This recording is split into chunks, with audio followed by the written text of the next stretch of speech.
What up, little babies? This your girl Neek, and I'm back with another video. Today we're doing something different, something new. We're reviewing Power Book 3, Raising Kanan. Now let's get right into the description. Kanan returns to Queens, where Rock is trying to mend the many fractures in the Thomas family.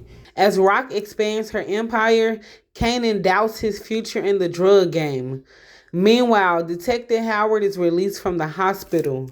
Now, what we know already, or if you don't know, Kanan shot Detective Howard, and that was last season. That was the last episode, episode 10. So if you don't know about Raising Kanan, or you haven't caught up with the show, go back and watch season 1, and you know what I'm talking about. He tried to kill him, but he ended up surviving. And what he don't know is that Detective Howard is his father, so he don't know any of this.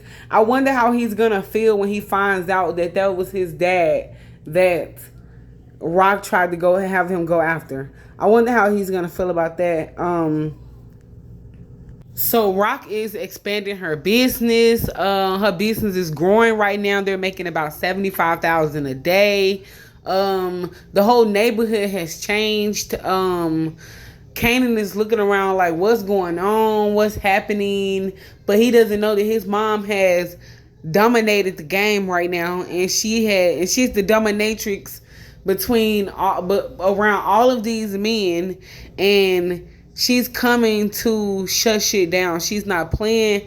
Rock is she the one set up Unique. Remember in episode 10 of last season, she set up Unique, and now he's in jail, but he's about to be released because they didn't have enough evidence to show that he was the one who shot Detective Howard. But as we already know, Kanan was wearing Unique's jacket when he shot Detective Howard. So we already know that Unique didn't have anything to do with it. But I wonder how he's going to feel when he get out of jail, and how everything's going to work out for him, because I think at this point he has lost everything that he has.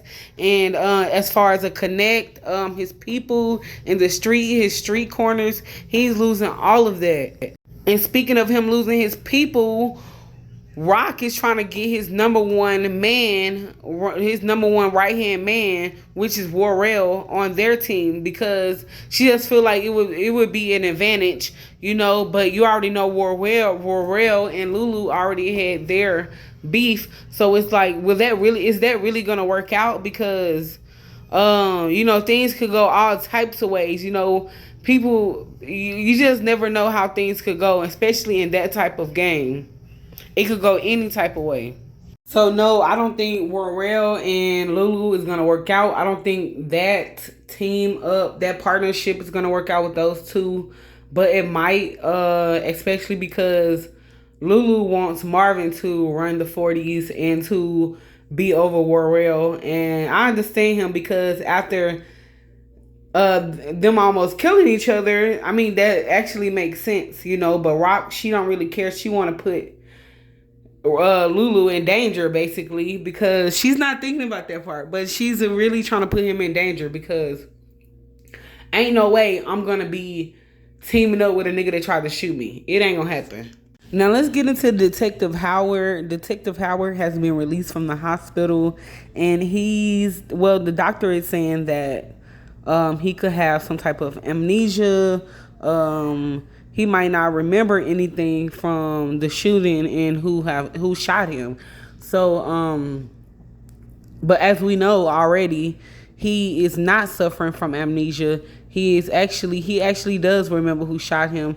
I think it probably took him a little while, but he eventually remembered. And when I guess when he seen that profile on his desk with Kanan name on it, it jogged his memory right then and there. So I'm pretty sure that he remembered. He can remember, and he can recall what had happened that night, So he's actually running game on his partner, because he don't want his partner all in his business. And I understand that nobody wants people all in their business. You're gonna go and put this my son in jail, basically, is what he's trying to say. Is you're gonna go put Kanan in jail, and I haven't even told him that I'm his father. I haven't even been in his life to even try to change his life. No telling how he will feel. No telling how Kanan will feel when he finds out that Detective Howard is his dad. And even when Detective Howard does get the chance to let Kanan know, look, I'm your dad, I don't think Rock is going to let him stand in the way of him. I think Kanan is going to rebel, and Kanan is going to be like, no, I don't believe that. And then he might start having trust issues with Rock because his mother has been lying to him all of these years, knowing that the guy he said was his father was not his dad actually at all. So eventually Detective Howard and Rock had a meeting that night, and he was just telling her, like, look, I'm gonna meet Kanan whether you like it or not. I'm gonna approach him. I'm gonna do what I gotta do to let him know that I'm his father. And another thing, you have a snitch in your group. That's what he's telling Rock. He was like, it's a one-eyed gambler or something like that. And she was like, no, ain't no way he could be a snitch. I just don't believe that. And he was just like, yeah, it's true. Okay, so now when it comes down to Kanan and him doubting himself, when it comes down to the drug game, I mean, at the end of the day, you are a kid. You don't know any better. You're very naive. And remember when he made that first batch of dope, he killed everybody who got those samplers. And I just don't think that he is qualified for this game. He's not ready.